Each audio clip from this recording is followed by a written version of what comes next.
Ketika D ini sampai di pantai, si D ini bermain-main di sana. Dan beberapa saat kemudian, D tiba-tiba teriak minta tolong. Tolong, tolong, tolong, katanya. Kakak saya terseret ombak. Tolong, kata D. Dan teriakan D ini benar-benar dibarengi dengan wajah yang panik dan juga ketakutan hampir menangis. Jadi dia benar-benar jago banget aktingnya. Lalu pada saat itu, langsung saja pihak penjaga pantai beserta orang-orang yang ada di sana berbondong-bondong menghampiri dia. Di tengah kerumunan orang-orang, D menjelaskan dengan sambil terisak tangis. Dia bilang kakaknya tadi tengah bermain ombak, namun tiba-tiba kakaknya tenggelam dan hanyut terbawa ombak. Untuk mendramatisir kehilangan Nining ini, D menangis dan meminta bantuan agar tim SAR segera melakukan pencarian. Lalu tim SAR bergegas bergerak untuk melakukan pencarian. Pencarian di hari pertama tidak membuahkan hasil. Lalu tim SAR masih berusaha untuk melakukan pencarian. Sementara di rumahnya Nining sudah ada pengajian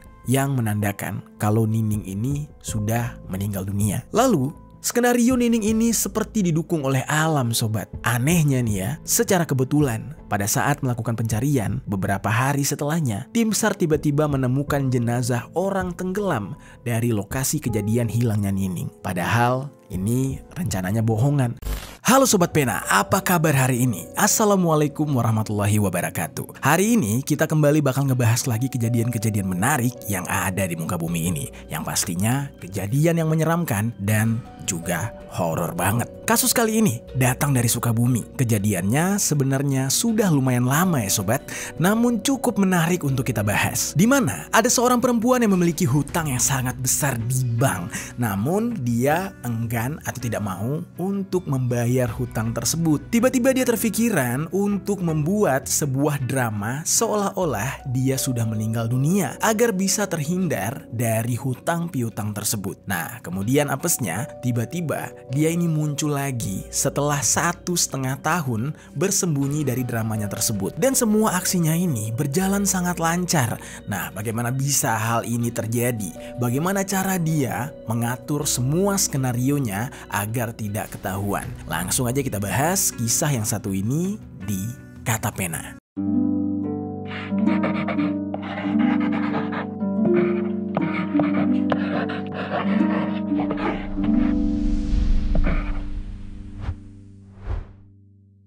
Pemirsa, misteri wanita parubaya yang ditemukan selamat setelah dilaporkan hilang tenggelam di pantai Pelabuhan Ratu, Jawa Barat akhirnya terungkap.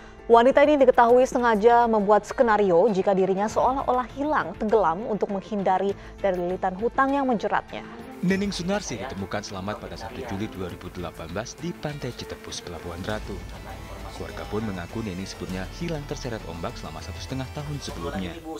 Sebelum kita mulai ceritanya, jangan lupa like, komen, dan subscribe channel ini. Dan share juga cerita kali ini ke teman-teman kalian ya sobat. Jadi ceritanya gini sobat. Di sebuah kampung yang bernama Kampung Cibunar, Desa Gede Pangrango, Kecamatan Kadudampit, Kabupaten Sukabumi, ada seorang perempuan yang bernama Nining Sunarsi yang berusia 53 tahun. Suaminya sudah lama meninggal dunia, meninggalkan Nining dan kedua orang anaknya. Anaknya yang satu bernama Wanda dan yang satu lagi identitasnya tidak dipublish di semua sumber. Nah, jadi hanya Wanda yang diketahui. Nah, lalu semenjak suaminya meninggal dunia, ternyata Nining Sunarsi harus menghidupi dua orang anaknya ini dengan bekerja sebagai guru PAUD yang gajinya tidak seberapa. Ya, seperti yang kita tahu, guru PAUD itu tugasnya menjaga, bermain, dan mengajar anak-anak balita. Nining ini sebenarnya bukan orang yang malas. Dia terbilang sangat aktif dalam kegiatan sosial, di mana dia juga menjadi kader posyandu yang memang masih relevan dengan dunia kerjanya sebagai seorang guru. Posyandu-posyandu di daerah Sukabumi itu selalu menyatu dengan PAUD. Jadi kegiatan belajar mengajar anak PAUD dan kegiatan kesehatan posyandu itu ada di satu tempat. Jadi pengurus kadernya juga biasanya nggak jauh-jauh dari para guru PAUD itu sendiri supaya pendidikan dan kesehatan bisa terintegrasi. Selain itu, Nining ini juga dipercaya oleh masyarakat setempat untuk mengurus serta mengelola uang uang tabungan. Biasanya di kampung-kampung memang mereka nggak mau terlalu ribet, jadi mereka menabung di satu orang dan bayarnya itu seperti bayar iuran. Nah, dan biasanya orang yang dipercaya ini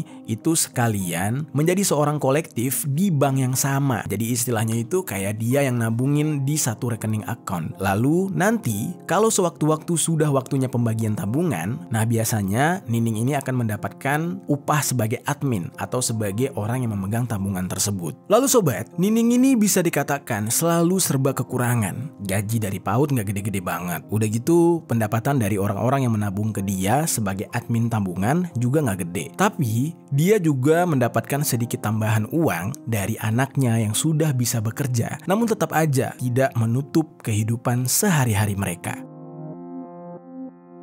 Tibalah pada suatu hari, kebutuhan Nining dan anak-anaknya di rumah itu semakin hari semakin tinggi. Dia merasa kekurangan uang terus. Akhirnya, disitulah ketika dia kepepet, dia mulai berpikiran ingin menggunakan atau meminjam uang tabungan yang dititipkan kepada dia oleh warga. Memang nominalnya nggak banyak ya sobat, namun kalau intensitas meminjamnya sering, maka lama-lama juga dana tersebut akan membengkak atau menumpuk. Mungkin yang ada di pikiran Nining di saat itu ya hanya meminjam sedikit, nanti juga bisa bakal keganti kalau ada rejeki. Tapi tanpa disadari oleh Nining, sedikit demi sedikit akhirnya utang tersebut semakin banyak jumlahnya.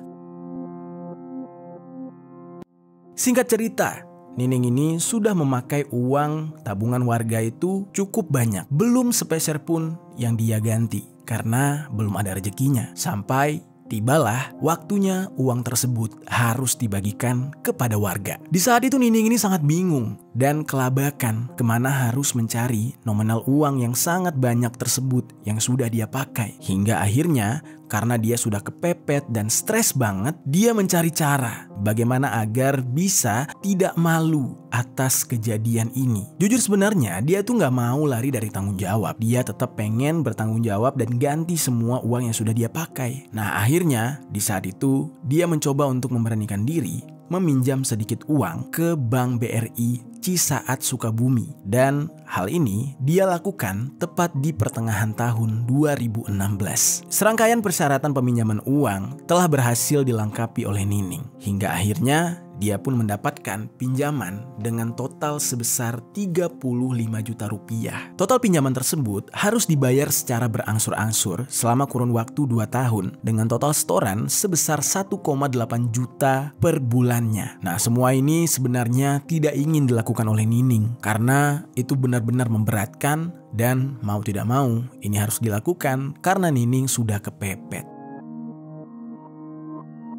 Lalu singkat cerita, Nining sudah mengelompokkan uang tabungan warga tadi dan akhirnya mulai membagikan uang tabungan kepada para warga. Di saat itu satu permasalahan Nining bisa teratasi. Dia masih dipercaya oleh warga dan warga tidak ada yang tahu kalau selama ini uang mereka sudah dipakai oleh Nining. Nining pun merasa lega, namun di sisi lain dia mulai dipusingkan oleh cicilan angsuran per bulan terhadap Bank BRI. Pada 7 bulan pertama, Nining ini merasa sanggup membayar angsuran itu meskipun dirasa sangat berat dan cukup membuat dia kelabakan. Hingga pada akhirnya tibalah di bulan ke-8. Di saat itu dia sudah merasa sangat stres karena pendapatan bulanan dan angsuran yang harus dibayarkan Nining setiap bulannya itu sangat tidak seimbang. Jangankan untuk membayar angsuran, untuk membeli makan aja kadang-kadang Nining ini ngutang ke warung terdekat rumahnya. Hingga pada suatu waktu, Nining ini akhirnya cerita sama salah satu temannya kalau dia punya hutang yang lumayan besar dan hutang ini di bank. Dia sangat takut sewaktu-waktu pihak bank menagih ke rumahnya, nanti semua harta benda dia bisa disita dan dia sangat malu kepada warga. Maksud dari Nining ini bercerita kepada temannya tidak lain adalah untuk meminta saran pada temannya. Sebaiknya apa yang harus dia lakukan? Karena di saat itu kalau Nining meminjam dari temannya juga nggak mungkin, temannya juga nggak punya uang. Di saat itu temannya Nining yang mendengar curhatan dari Nining ini merasa sangat hibah. Dia sedih mendengar kondisi Nining yang kepepet, tertekan dengan keadaan. Namun di saat itu temannya Nining ini punya sebuah ide. Nah, idenya ini sebenarnya ya cukup gila gitu ya. Tapi mau tidak mau, orang seperti Nining akan melakukan 1001 cara yang penting bisa selamat dari kondisi kondisi kepepetnya ini. Ide yang diberikan oleh temannya ini adalah sebuah saran yang sangat busuk, dimana di saat itu temannya bilang, "Kenapa kamu gak pura-pura mati aja?" ucap temannya Nining. Nining di saat itu bingung dan menjawab, "Hah? Pura-pura mati gimana?" kata Nining. Terus temannya bilang dan menjelaskan, "Iya, kamu pura-pura mati aja. Nanti kan ada surat kematian. Nah, itu bisa diajukan ke bank untuk menggugurkan hutang kamu. Kalau begitu kan enak. Kamu bisa pergi kemana kayak cari kerja. Terus kamu juga gak harus bayar hutang. Jadi kamu tuh bebas gitu loh," ucap temannya Nining. Kemudian di saat itu, Nining mulai berpikir dan bingung. Ada benernya juga ya perkataan dari temannya ini. Kemudian setelah mengobrol dengan temannya itu, dia memutuskan untuk menemui adiknya. Adiknya ini berinisial D, tidak mau disebutkan nama jelasnya, dan usia adiknya ini yaitu 45 tahun. Nining ini bercerita kepada adiknya yang berinisial D, tepat pada tanggal 6 Januari tahun 2017. Dia curhat terkait masalah hutang piutangnya kepada bank, dan dia juga menceritakan kalau dia sudah bingung harus berbuat apa. Di saat itu adiknya juga gak bisa membantu banyak, tetapi tiba-tiba adiknya dikagetkan oleh sebuah ide yang kata Nining diberikan oleh temannya, yaitu untuk memalsukan kematiannya dan menghilang agar terhindar dari hutang piutang. Di saat itu D benar-benar kebingungan juga. Kok bisa ya kakaknya kepikiran kayak gini dan temannya ngasih saran kayak gini. Tapi mau gak mau sebagai seorang adik, dia ya mensupport lah, mendukung apa yang akan dilakukan oleh Nining. Namun dia juga tidak bisa membantu banyak. Dia hanya menuruti arahan dari kakaknya. Kakaknya mau apa, ya udah oke, dia ikut. Dia pun mulai membantu kakaknya dan mencoba untuk mencari ide cerita tentang skenario kematian dari Nining. Di saat itu, Nining bilang kalau dia mau membuat skenario seolah-olah dia menghilang dan tenggelam di laut. Nining saat itu juga bilang kalau aksinya itu akan dia lakukan 2 hari yang akan datang setelah mereka mematangkan semua skenarionya. Setelah mereka ngobrol lama, berdiskusi, dan dirasa adiknya ini sudah mulai mengerti nih tentang idenya Nining. Akhirnya Nining ini memutuskan untuk pulang dan menyiapkan semua hal yang dirasa dibutuhkan untuk melancarkan skenario dan menghilang dari peredaran masyarakat di saat itu. Sembari dia ini akan melancarkan rencananya, dia juga mencoba untuk mencari-cari informasi seputar pekerjaan di luar kota. Ya kan tujuannya untuk kabur dari hutang. Gak mungkin Nining ini masih tinggal di kota yang sama, otomatis harus mencari tempat yang baru. Lalu singkat cerita tibalah waktunya kepada rencana Nining. Di dalam skenarionya ini, pada saat itu Nining bilang kalau dia mau pergi ke pantai. Tapi tidak ada sumber yang mengatakan ya geng, sebenarnya Nining ini ngomong ke siapa, apakah ke anaknya atau ke tetangganya atau justru keluarganya yang lain. Tapi yang jelas di saat Nining ini ke pantai, dia itu ditemani oleh sang adik yang berinisial D. Cuma adiknya ini yang tahu skenario ini dan adiknya mencoba untuk membantu sekuat tenaga. Di saat itu mereka pergi ke pantai Pelabuhan Ratu, salah satu pantai yang lumayan terkenal di daerah Sukabumi. Pantai ini juga dikenal dengan mistisnya. Jadi jika ada seseorang yang mencoba untuk mengarang-arang cerita, bisa jadi ada sebagian masyarakat yang percaya dengan cerita tersebut. Singkat ceritanya lagi, pergilah Nining dengan berpamitan terlebih dahulu. Dan di saat itu dia berpamitan kepada sang ibu. Setelah berpamitan, disinilah skenarionya dimulai. Dimana bukannya pergi ke pantai bersama adiknya D, Nining ini malah pergi menemui sanak saudaranya di Cianjur untuk meminta pekerjaan. Namun untuk melancarkan skenarionya ini, sebelum Nining pergi ke Cianjur, dia menghubungi saudaranya dan meminta merahasiakan kedatangannya ini ke Cianjur. Jadi di dalam hal ini, sudah ada kerjasama dengan orang lain di luar si adiknya D. Lalu adiknya yang berinisial D ini ditugaskan oleh Nining untuk pergi ke pantai. Di saat itu entah dengan siapa.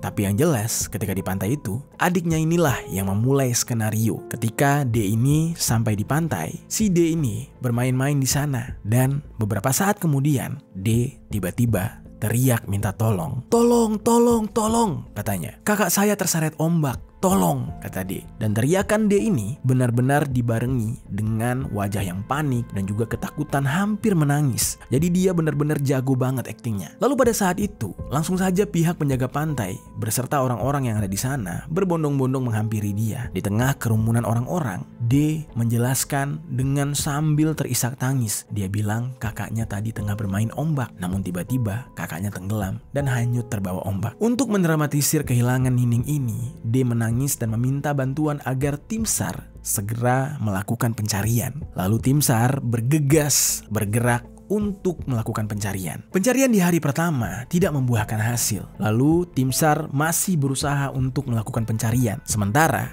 di rumahnya Nining sudah ada pengajian yang menandakan kalau Nining ini sudah meninggal dunia. Lalu skenario Nining ini seperti didukung oleh alam sobat. Anehnya nih ya, secara kebetulan pada saat melakukan pencarian beberapa hari setelahnya, tim SAR tiba-tiba menemukan jenazah orang tenggelam dari lokasi kejadian hilangnya Nining. Padahal ini rencananya bohongan, tapi tiba-tiba ini bisa kebetulan banget dan semua skenario Nining dilancarkan. Namun sobat, ya namanya penemuan jenazah. Secara profesional, tim SAR tidak percaya begitu aja kalau itu adalah jenazah Nining. Jenazah itu tetap diidentifikasi dan pada saat diotopsi, ternyata jenazah itu bukanlah jenazah Nining. Pada saat itu, pihak keluarga masih memiliki harapan kalau Nining masih hidup. Ya, tapi ini semua adalah harapan keluarganya Nining yang gak tahu kalau ini hanyalah sebuah skenario. Berhari-hari dilakukan pencarian, tapi sayangnya jenazah Nining tidak berhasil ditemukan oleh tim SAR. Ya namanya juga bohong-bohongan ya sobat, sampai kapanpun jenazahnya nggak akan ada. Lalu akhirnya pihak keluarga pun memutuskan untuk mengikhlaskan dan tidak melanjutkan lagi pencarian tersebut. Di sisi lain, sebenarnya Nining ini sudah berada di Cianjur. Nah di lain hari, setelah Nining sampai di Cianjur, saudaranya itu tiba-tiba bilang kalau tidak ada pekerjaan yang bisa mereka berikan kepada Nining pada saat itu. Lalu Nining sempat merasa sangat kecewa kepada saudara-saudaranya. Namun ya mau gimana lagi. Akhirnya karena semua sudah terjadi, tidak mau merepotkan juga. Jadinya Nining tidak mau berlama-lama di Cianjur. Nining memutuskan untuk hijrah ke Jakarta. Dan dia mulai hijrah pada tanggal 9 Januari tahun 2017. Dengan modal nekat, dia berangkat ke Jakarta untuk mengadu nasib. Tidak ada satu orang pun yang mengetahui kerja apa Nining di Jakarta. Namun yang jelas ketika itu Nining sudah dianggap meninggal dunia oleh pihak keluarganya. Bahkan pihak keluarga Nining sudah mengurus surat kematian Nining. Dan di saat itu pihak keluarga juga memberikan surat kematian tersebut kepada pihak Bank BRI. Setelah pihak bank menerima surat kematian itu, kemudian segala hal diurus sampai didapatkan putusan kalau hutang Nining pada bank tersebut dinyatakan gugur atau tidak harus dilunasi oleh pihak keluarga. Hal ini sesuai dengan apa yang diinginkan oleh Nining. Dia memang berharap hutangnya bisa lunas. Lalu pada saat itu, pihak keluarga yang tidak mengetahui skenario Nining ini sangat merasa sedih. Apalagi anak-anaknya. Hanyalah D, adik Nining, yang di saat itu berpura-pura sedih. Sampai pada akhirnya setelah 2 bulan dinyatakan menghilang, nomor ponsel yang digunakan oleh Nining itu tiba-tiba menghubungi nomor anaknya yang bernama Wanda. Mungkin dalam posisi ini, Nining sudah sangat kangen dengan anak kandungnya. Nining di saat itu memberi kabar bahwa dia masih hidup dan berada di suatu tempat. Anaknya benar-benar merasa kaget. Dia tidak mengerti bagaimana bisa ibunya menelpon dan mengabari hal tersebut kepada dia. Padahal sebelumnya, jelas-jelas Nining ini sudah dinyatakan menghilang dan meninggal dunia. Nah, di saat itu Nining mencoba untuk menjelaskan kepada anaknya. Dia menjelaskan secara runut, satu persatu, pelan-pelan, sehingga anaknya ini paham apa yang sedang dilakukan oleh sang ibu. Ketika anaknya ini sudah mulai paham, barulah Nining dengan tenang menutup telepon tersebut. Lalu hari demi hari pun berjalan, tidak ada kabar dari Nining. Singkat cerita sobat, entah apa yang terjadi, Nining secara mengejutkan itu mengalami depresi dan terlantar di jalanan. Di saat itu Nining ditangkap oleh Satpol PP. Bahkan dia dimasukkan pada satu yayasan panti sosial rehabilitasi mental Aura Welas Asih. Kurang lebih 1 tahun Nining berada di sana. Dan dia dikenal dengan identitas bernama Miss X12. Karena memang tidak ada satu identitas pun yang ada di tubuh Nining. Jadinya tidak ada yang tahu Nining ini siapa. Lalu singkat cerita, karena adanya masalah dana di yayasan panti yang ditempati oleh Nining ini, akhirnya panti tersebut tidak lagi bisa beroperasi. Nah, namun tidak ada yang mengetahui ya sobat, apakah Nining ini benar-benar depresi, gangguan mental, atau justru dia hanya berpura-pura agar bisa mendapatkan penghidupan yang layak di panti sosial rehabilitasi tersebut. Ya, di sana kan makannya bisa gratis, bisa tidur dengan tenang dan bersih, dengan berpura-pura gila. Lalu, ternyata karena Nining ini masih sadar dan tiba-tiba yayasan tersebut sudah bisa dikatakan bangkrut gitu ya. Akhirnya dia memutar otak bagaimana caranya agar bisa melanjutkan hidup. Lalu dia mulai kepikiran untuk menelpon pamannya kala itu. Dan pamannya ini bernama Jejen. Pertama kali Nining menelpon pamannya, dia langsung bilang kepada pamannya itu agar mau bersedia untuk membantu dia membuatkan skenario seolah-olah Nining ini ditemukan kembali. Dan pamannya ini di tengah-tengah kekagetan dia mendengar kalau Nining ini masih hidup, ya dia juga bersyukur kalau anggota keluarganya ini belum meninggal dunia. Tetapi ya apa yang dilakukan oleh Nining tidak bisa dibenarkan oleh pamannya. Nining mencoba untuk merayu pamannya ini. Akhirnya pamannya sebagai orang daerah gitu ya, yang mungkin masih percaya dengan hal-hal mistis, mau tidak mau mengikuti keinginan Nining untuk membuat skenario seolah-olah Nining ini ditemukan kembali oleh keluarganya di pantai Pelabuhan Ratu dalam kondisi hidup sehat setelah 1,5 tahun tenggelam. Paman Nining di saat itu juga merasa dia sudah kangen dengan Nining. Dia menyanggupi permintaan Nining tersebut hingga pada suatu hari paman Nining ini tiba-tiba saja menangis dan bilang, "Aku kangen dengan keponakanku Nining. Aku sudah 3 kali bermimpi," kata pamannya. Di mimpi itu Nining meminta aku menjemputnya di pantai Pelabuhan Ratu dan katanya dia kedinginan di sana. Aku ingin menjemputnya, ucap dari pamannya ini. Ucapan pamannya ini adalah bagian dari skenario dan tidak ada satu orang pun keluarganya yang tahu kalau pamannya ini sudah masuk ke dalam drama Nining ini. Beberapa dari keluarga Nining merasa hal yang diucapkan oleh pamannya ini adalah sebuah pertanda. Dan kemudian pamannya mengajak keluarga yang lain untuk berusaha mencari Nining lagi. Dan keluarganya yang ya masih percaya dengan hal mistis. Akhirnya dengan niat yang begitu besar, mereka sekeluarga berangkat nih dari rumah kediaman ibunya Nining untuk menuju ke pantai Pelabuhan Ratu dengan menggunakan angkot milik salah satu kerabatnya. Di saat itu mereka pergi bersamaan, satu rombongan sekitar 12 orang. Dan di saat itu mereka tiba di Pelabuhan Ratu pada hari Sabtu malam tanggal 30 Juni tahun 2018. Sebelum rombongan itu pergi ke Pelabuhan Ratu, ternyata mereka juga menghubungi pihak SAR Pelabuhan Ratu. Dan tim SAR di saat itu mengiyakan permintaan dari keluarganya ini. Lalu tanpa berlama-lama, pihak tim SAR itu melakukan pencarian. Namun anehnya, tidak lama setelah melakukan pencarian, keluarga Nining tiba di lokasi. Dan mereka sempat melihat adanya tim SAR yang sedang melakukan pencarian tersebut. Keluarga Nining kemudian juga berpencar melakukan pencarian terhadap Nining di lokasi sekitar terakhir kali Nining menghilang. Anehnya mereka masih ingat ya sobat, padahal kejadiannya sudah 1,5 tahun yang lalu. Jadilah di saat itu mereka berpencar. Nah tiba-tiba nih sobat, salah satu anggota keluarganya itu berjalan sendirian menyisir ke arah pantai Citepus sekitar 500 meter dari titik awal hilangnya Nining. Di saat itu dari kejauhan dia melihat ada sosok yang tergeletak di balik batu. Karena merasa penasaran, semakin dia dekati, semakin jelas kalau itu adalah sosok tubuh manusia. Sosok tubuh yang terkena deburan ombak itu, akhirnya dia dekati. Pada saat dia melihat lebih dekat, dia kenal betul kalau itu adalah anggota keluarganya yang hilang dan sedang mereka cari-cari, yaitu Nining. Dia sangat kaget di saat itu.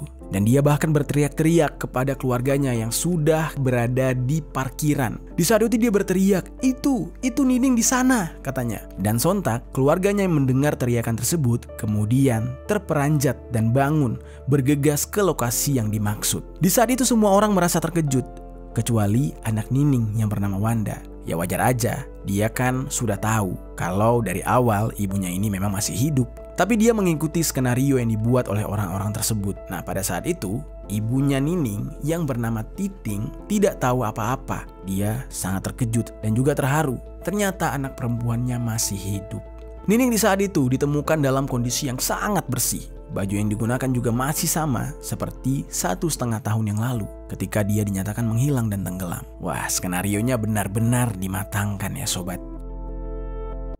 Nah, namun keadaan Nining di saat itu sangat basah kuyup. Lalu wajahnya juga pucat tak bertenaga. Entah apa yang dilakukan oleh Nining agar membuat kondisi dia bisa selemas itu. Ya bisa jadi mungkin dia menahan lapar atau hal lain. Dan karena kondisinya sangat lemah, akhirnya Nining kemudian dilarikan ke RSUD R. Syamsuddin, Kota Sukabumi untuk mendapatkan perawatan karena kurang makan dan hipertensi. Namun di saat itu, dokter yang memeriksa Nining tidak menemukan adanya tanda-tanda kalau Nining ini baru saja tenggelam. karena bekas seperti orang tenggelam pada umumnya tidak ada sama sekali di tubuh Nining. Dan di saat itu dokter juga mengatakan ini adalah hal yang tidak masuk akal. Bagaimana bisa seseorang tenggelam sampai 1,5 tahun lamanya? Kalau berbicara tentang mistik, ya mungkin aja bisa terjadi. Tapi kalau secara logik ini nggak masuk akal. Makanya di saat itu banyak banget orang yang mengaitkan keajaiban dan hal mistik dialami oleh Nining. Karena dia ini juga hilang di pantai yang terkenal dengan hal goibnya. Ya seperti yang kita tahu ya sobat, Pantai Pelabuhan Ratu itu adalah pantai yang terkenal dengan sosok Nyi Roro Kidul. Walaupun hilangnya Nining ini gak ada kaitannya dengan Nyi Roro Kidul, tapi memang ya sobat, di pantai itu sudah banyak orang yang hilang. Ya secara goib, tetapi kalau Nining kan jelas-jelas ini hanya settingan.